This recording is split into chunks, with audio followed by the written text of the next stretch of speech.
Koss is one of those brands that audiophiles encounter pretty early in their audiophile journey, and it's because Koss makes a few extremely sensibly tuned, extremely accessibly priced on-ear dynamic driver headphones. For the person asking, what's a great $50 headphone?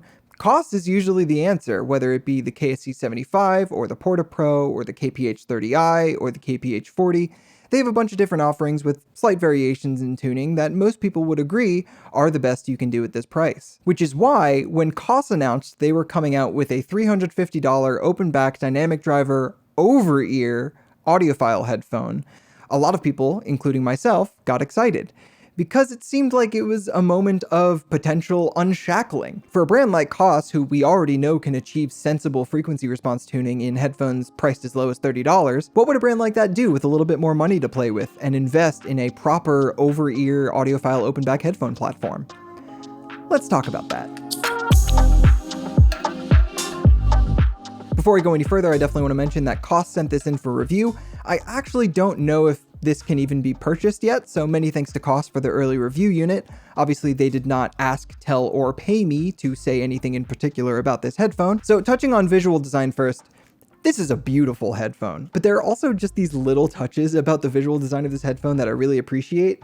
Like the back of the ear cups right at the end of the yokes, that's where you find your left and right indicators, and they're just so out of the way and unobtrusive, except when you have them flat on a desk and can pick them up. You see immediately which one is the left and right ear cup, but also, and arguably my favorite visual design feature of this headphone, is the little left and right indicators on the bottom are blue and red, which matches with the blue and red little dots for detaching the XLRs on the cable, which we'll talk about in a second. There's just enough going on here, but none of it screaming at you, and I really love designs that can manage that fine balance. And overall, this is just one of the nicest headphones I have when it comes to looking at it on a stand or on a desk. It just looks beautiful, especially with the cable that also pairs quite well with it visually. Unfortunately, when it comes to comfort, I have much less nice to say because, yeah, I just don't find this a very comfortable headphone long term. It's not wearable for more than 10 or 15 minutes at a time for me.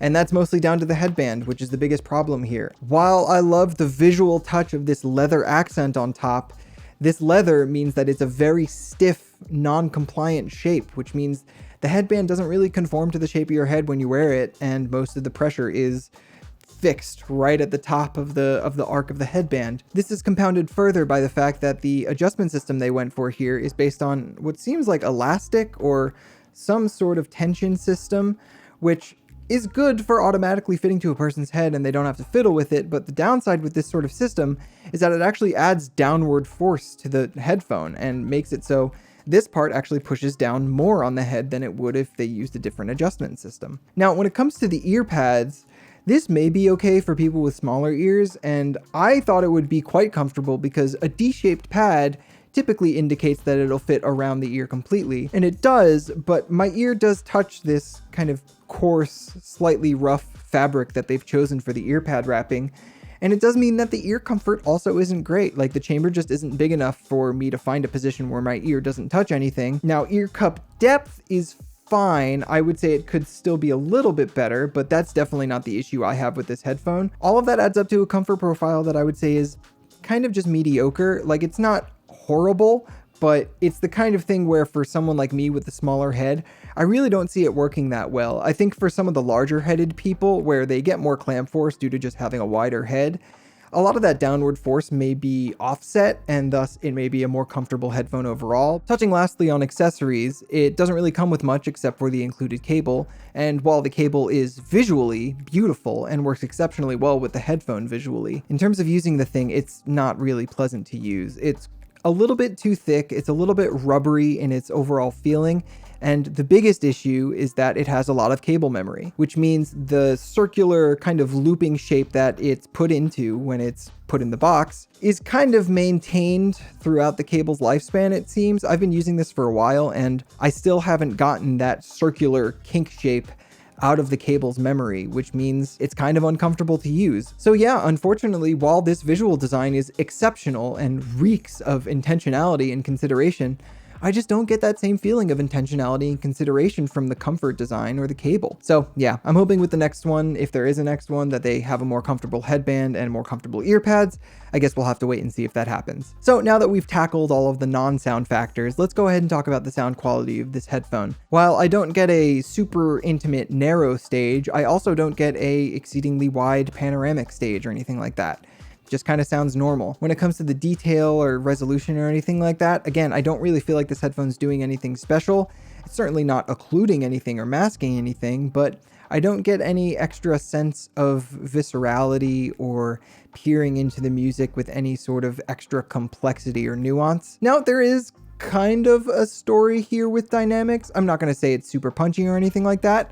The treble tuning is just such that the attack of kick drums and snare drums and their crack really does get emphasized in a way that, one, is noticeable as a coloration, but two, if you're listening to music that is already quite dynamic and punchy, it does exacerbate that a little bit. It's up to you if that's going to be enjoyable or not. I found it unenjoyable a lot of the time, and it took things that were already kind of hard-hitting and made them a little bit too hard. And you may be saying, well, it's only $350. Of course, it's not going to blow your hair back in any of those qualities, but I don't know. For me, the Sennheiser HD600 and 650 are some of the most detailed headphones you can get. The Edition XV is a much more spacious headphone than this, and frankly, more spacious than most of the other headphones in its price class. And the Sony MDR MV1 has an incredibly fun and punchy and dynamic bass presentation. Now, that's not to say those headphones are perfect or don't have downsides, because they do, but I'm just having trouble really triangulating any clear upsides that this headphone has versus its competition. I suppose I could actually see an argument that the main upside of this headphone is its frequency response tuning. So on that note, let's go ahead and talk about the frequency response. The first thing I want to show you here is actually a measurement of this headphone done on my clone fixture against the Harman 2013 target, which, yes, is a target that is meant for this fixture because I used the KB0065 pinna. Now, from a broad strokes, zoomed out perspective, I think this measurement could be reasonably accurate or descriptive of what the average person's experience with this headphone may be. But when it comes to my experience, this measurement doesn't really describe what I'm experiencing.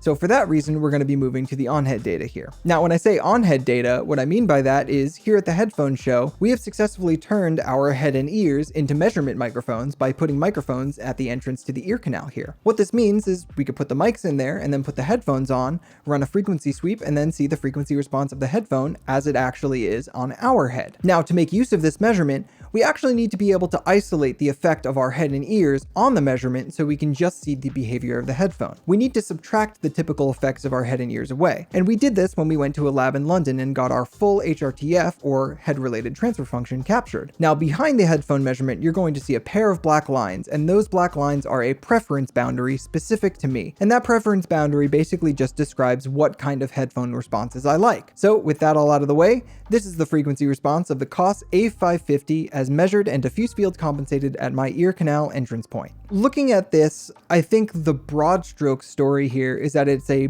basslight, neutral-ish signature, but with a few narrowband features that do ultimately make a difference and unfortunately do make it sound less neutral than it would if it were just this sort of bass and treble relationship. Starting with the bass, yes, this is a basslight headphone. As a fan of the HD650, really the most important thing is that the bass balances and integrates well with the mid-range. And I would say because the mid-range here is slightly to the warm side of things, I actually think the bass balances quite well. And even though it's less bass than maybe I would prefer in a vacuum, I actually think the lower half of the frequency response of this headphone is balanced fairly competently. But unfortunately, this headphone does have a 2 kHz scoop that is noticeable as a coloration and does rob certain instruments of their texturing and their voice in the upper mid-range. Things like electric guitars just sound a little bit softened in terms of attack, but also have this kind of gritty quality due to things further up in the treble response. Bass guitars are robbed of a little bit of throatiness and don't sound quite as precise as I would like them to sound. Pianos sound a little bit distant and muffled, and almost like the equation between direct sound and room sound has been shifted more towards the room, but not in a like fun soundstagey way, in a more just kind of indistinct and muffled way. Which brings us to the treble, where my main problems with this headphone do show up, and not in the typical regions either. I tend to have pretty big problems on most headphones around 5 kHz and 10 to 12 kHz. And the 10 to 12 kHz thing isn't really a problem at all for this headphone, but the lower treble on this headphone is quite a problem. It is quite scratchy, quite grainy, quite plasticky sounding, and it is enough to tilt the entirety of this headphone towards an experience that is dominated by low treble. And that's unfortunate because it's a particularly harsh and gritty sounding area of the frequency response. It does bring to mind older Sennheiser designs like the Sennheiser HD560S, or even more accurately, probably the HD599, has a slightly warm mid-range tilt, but a little bit too much crustiness in the low treble. On drums, it has this confusing character where you're simultaneously muffling a little bit of the attack due to the 2 kHz recession, but you're also highlighting this hard sense of a crack, which makes it sound like the drum is almost being hit with like a metal hammer instead of a wooden stick. And it's kind of unappealing and clacky. It's unfortunate, and I feel really bad about saying it, but there's a single word that keeps coming to mind when I think about how the lower treble of this headphone dominates its timbre for me. And that word is cheap. It sounds cheap to me. It sounds, again, like one of the less expensive, older Sennheiser 5 Series designs, in that it's kind of a scratchy, dry listen with a mid-range that could use some tightening up and a bass response that isn't impressive either. And even though this is ending on a bit of a sour note, I will again reiterate, this isn't a terrible headphone from top to bottom. Like, if you just look at the bass and treble balance, it's right around where it's supposed to be, and most of the mid-range is correct, and it integrates well enough with the bass that it makes sense.